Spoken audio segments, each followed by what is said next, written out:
പുതിയൊരു വീഡിയോയിലേക്ക് എല്ലാവർക്കും സ്വാഗതം. ഇതുപോലെ ഒരു പ്ലെയിൻ ബ്ലൗസിൻ്റെ ബാക്ക് നെക്കിലും അതുപോലെ സ്ലീവ്സിൻ്റെ എൻഡിലും ബീഡ് വർക്ക് ചെയ്യുന്നതാണ് ഞാൻ ഇന്ന് കാണിക്കുന്നത്. ബീഡ് വർക്ക് ചെയ്യാൻ വേണ്ടിയിട്ട് ഞാൻ ഫ്ലൈ സ്റ്റിച്ചാണ് യൂസ് ചെയ്യുന്നത്. അപ്പോൾ ആദ്യം ഫ്ലൈ സ്റ്റിച്ച് എന്താണെന്നുള്ളതാണ് ഞാൻ കാണിക്കുന്നത്. അപ്പോൾ ഈ വീഡിയോ കണ്ടാൽ അത് മനസ്സിലാവും.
ഞാനൊരു പ്ലെയിൻ ബ്ലൗസ് എടുത്തിട്ടുണ്ട്. അതിൻ്റെ ബാക്ക് നെക്കിലും അതുപോലെ അതിൻ്റെ സ്ലീവിൻ്റെ എൻഡിലുമാണ് ഞാൻ ഈ ബീഡ് വർക്ക് ചെയ്യാൻ പോകുന്നത്.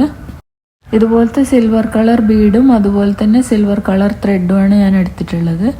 അപ്പോൾ നമുക്ക് ഈ ബീഡ് വർക്ക് ചെയ്ത് തുടങ്ങാം. അതിന് വേണ്ടിയിട്ട് ഞാൻ ആദ്യം ചെറുതായിട്ടൊരു വി ഷേപ്പിൽ ഇങ്ങനെ മാർക്കിങ് കൊടുത്തിട്ടുണ്ട്. അങ്ങനെ മാർക്ക് ചെയ്തിട്ട് ചെയ്യുകയാണെങ്കിൽ കുറച്ചും കൂടി ഈസി ആയിരിക്കും. എന്നിട്ട് നമ്മൾ നേരത്തെ ഫ്ലൈ സ്റ്റിച്ച് ഞാൻ കാണിച്ചില്ലേ, ആ ഫ്ലൈ സ്റ്റിച്ച് തന്നെയാണ് ചെയ്യുന്നത്. അതിൻ്റെ കൂടെ 2 ബീഡും കൂടി ആഡ് ചെയ്യുന്നുണ്ടെന്നേ ഉള്ളൂ. അപ്പോൾ ഈ വീഡിയോയിൽ നോക്കിയാൽ തന്നെ നിങ്ങൾക്കത് മനസ്സിലാവും.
ഇതേപോലെ ഇതന്നെ കണ്ടിന്യൂ ചെയ്തിട്ട് ബാക്ക് നെക്ക് ഫുള്ള് ചെയ്യണം.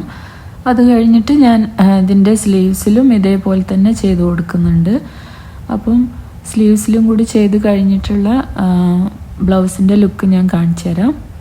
ഇതിപ്പോൾ ഞാൻ സ്ലീവ്സിലും സെയിം ചെയ്തെടുത്തിട്ടുണ്ട്. ഇനി ഇത് ഫുള്ള് ചെയ്ത് കഴിഞ്ഞാലും എങ്ങനെയാണ് ഉണ്ടാവും എന്നുള്ളതാണ് കാണിക്കുന്നത്. ഇതുപോലെയാണ് ബ്ലൗസിൻ്റെ ബാക്ക് നെക്കും സ്ലീവ്സും കാണാനുണ്ടാവുക. അപ്പോൾ വീഡിയോ ഇഷ്ടമായിട്ടുണ്ടെങ്കിൽ എൻ്റെ ചാനൽ ലൈക്ക് ചെയ്യാനും കമൻറ്റ് ചെയ്യാനും സബ്സ്ക്രൈബ് ചെയ്യാനും മറക്കരുത്.